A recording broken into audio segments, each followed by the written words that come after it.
Hello, अस्सलाम वालेकुम। जी वालेकुम सलाम। रिजवान साहब बात कर रहे हैं?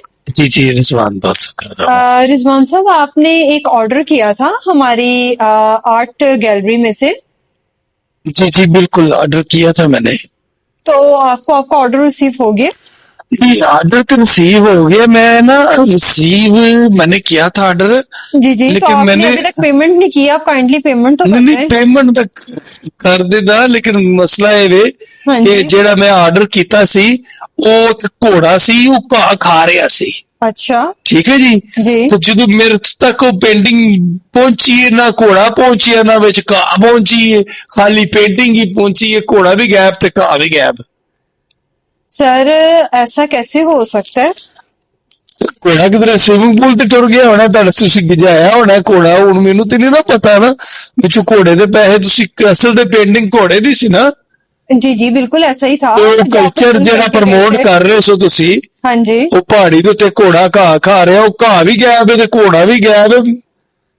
सर, मैं एक दफा दोबारा अपने सिस्टम से चेक करके मैं आपको बता सकती हूँ। ਹਾਂ ਸਿਸਟਮ ਨਾਲ ਚੈੱਕ ਕਰ ਲਓ। ਮੈਂ ਤੁਹਾਨੂੰ 5000 ਕਰੋੜ ਦੇ ਕੇ ਜਦੋਂ ਤੂੰ ਕਾਇਦੇ ਦੀ ਫੋਟੋ ਗਾਇਬ ਕਰ ਦਵਾਂ ਤੇ ਤੁਸੀਂ ਕਹੋ ਸਿਸਟਮ, ਮੈਂ ਕਹਾਂ ਸਿਸਟਮ।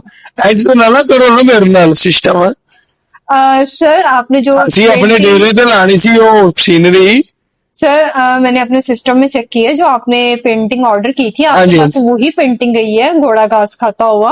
हाँ, तो आपको वही पेंटिंग रिसीव हुई है। घोड़े को आपने कोई लगाई थी डिवाइस जो भाग के वापस आ गया है? नहीं नहीं, आप चेक करें सर, उसको आपने ओपन की है पेंटिंग। जनाब ओपन छड़ के ओपन स्थान हो गई है, मेरे सामने लगी है। उनकी घोड़ा भी कोई नहीं, घाह भी कोई नहीं। सर, हो सकता है घोड़े ने घास खा ली हो। घोड़े ने घाह खा ली होए। तेरा दिमाग खराब है। ਘੋੜਾ ਕਿਵੇਂ ਘਾਹ ਖਾ ਸਕਦਾ? पेंटिंग ਦੇ ਵਿੱਚ ਘੋੜਾ ਘਾਹ ਕਿਵੇਂ ਖਾ ਸਕਦਾ ਹੈ ਕੋਈ? सर देखिए, घोड़ों की खुराक ही घास खाना है, तो हो ਉਹ सकता है 3D ਤੁਸੀਂ रास्ते में आते उसको भूख लग गई हो। वो वो 29 पेंटिंग किलोमीटर है, वो पेंटिंग है वो। सर देखिए, वो 29 किलोमीटर सफर करके आया, उसको भूख लगी, उसने घास खा ली रास्ते में। एक जादू वाली पेंटिंग ਤੁਸੀਂ ਕੱਲੀ ਮੈਨੂੰ। नहीं नहीं। ਫਿਰ ਘੋੜੇ ਦੀ ਕੀ ਹਿੰਮਤ ਪੈਂਦੀ ਹੈ ਤੇ ਬੇਜਾਨ ਤਸਵੀਰ ਬਣਾਈ ਹੈ।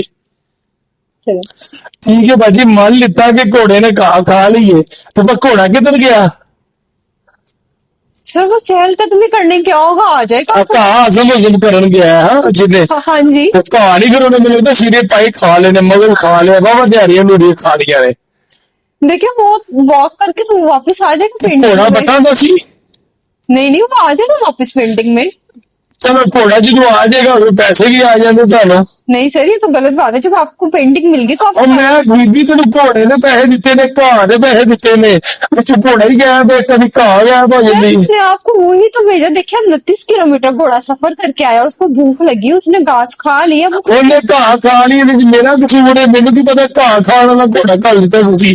ਮੈਂ ਤਾਂ ਪੇਂਟਿੰਗ ਚੰਗੀ ਲੱਗੀ ਤੇ ਮੈਂ ਆ ਤੇ ਆ ਹੀ ਹੈ, ਮੰਗਾ ਲਈ। ਤਾਂ ਘੋੜਾ ਵੀ ਕੋਈ ਨਹੀਂ ਵਿੱਚ, ਤੇ ਨਾ ਪੇਂਟਿੰਗ ਕੋਈ ਨਹੀਂ ਹੋਈ। ਤੁਸੀਂ ਤੇ ਬੀਬੀ ਤਮਾਸ਼ਾ ਲਾਏ ਲੁੱਟਣ ਦਾ। ਤੁਸੀਂ ਤੇ ਲੋਕਾਂ ਨੂੰ ਲੁੱਟਦੇ ਪਏ ਹੋ।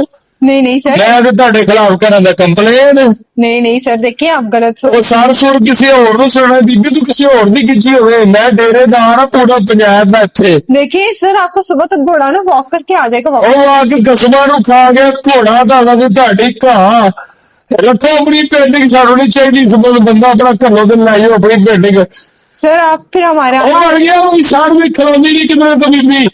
ਹੁਣ ਤੂੰ ਜਾ ਕੇ ਤੇਰੇ में या शर्म में करना ਪਿਆ ਵਾ, ਖਲੋਂਦੀ नहीं किधरे।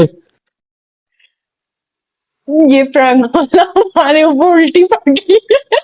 मिलेंगे एक न्यू वीडियो के साथ, तब तक के लिए अल्लाह हाफिज।